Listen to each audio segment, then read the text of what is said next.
He breathed through a tube. The sight of him brought me back to New York, where I lived, and to the hospital where I worked as a clinical pharmacist. My father no longer resembled me.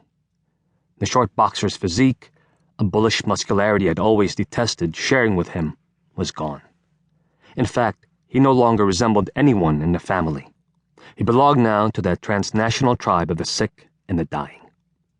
Without the dentures he'd worn most of his adult life, my father's mouth was a pit, a wrinkled open wound below the nose. What I could see of his eyes, under lids, they were 3/4 closed, did not appear to see me back.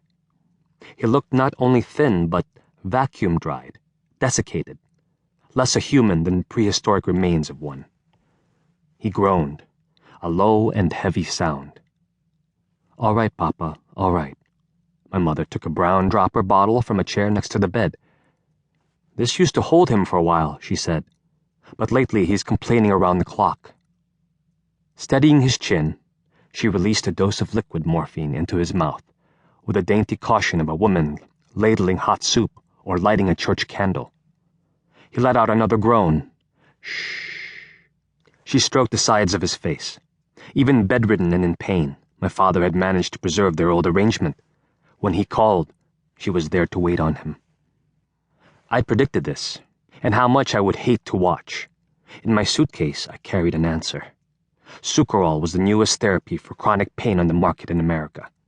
White and square, the size of movie ticket stubs, Sucralol patches adhered to the skin, releasing opiates much stronger than morphine. Doctors had just started prescribing them to terminal patients in New York. Sucralol could take years to reach the Philippines, a country whose premier pharmacy chain boasted "Laging bago ang gamot dito" as its tagline. "We do not sell expired drugs here."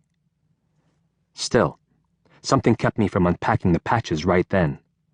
I did not want my mother to see my hands shaking, to know what I had done to bring them here in the first place, let alone the price I'd pay if anyone found out.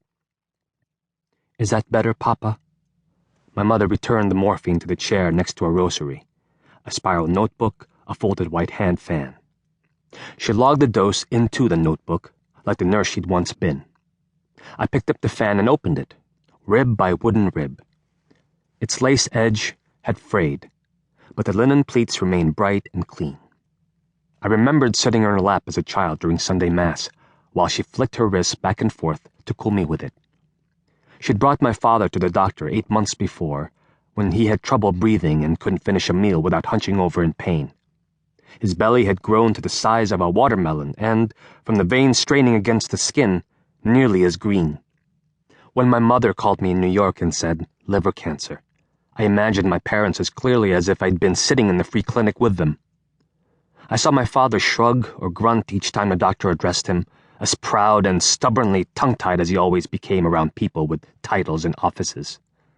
I saw my mother frown in concentration and move her lips in time with the doctor's, as if that would help her understand. I saw her dab the corners of my father's mouth with the white handkerchief she'd always carried in her purse. Because of his age and his refusal, even after his diagnosis, to stop drinking, he never qualified for a transplant.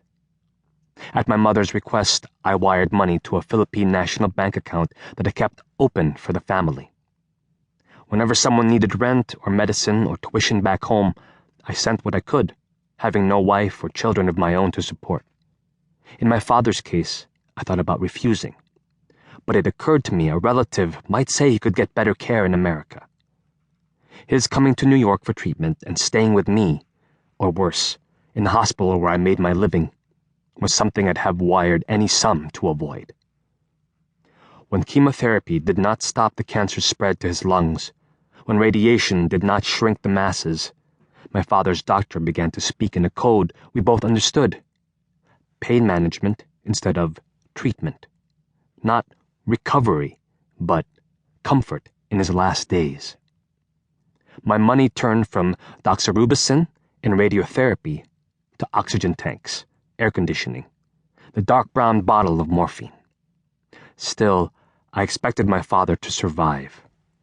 For all the years I'd spent wishing him dead, it was my mother's role in the family drama, not his, to suffer. Esteban has got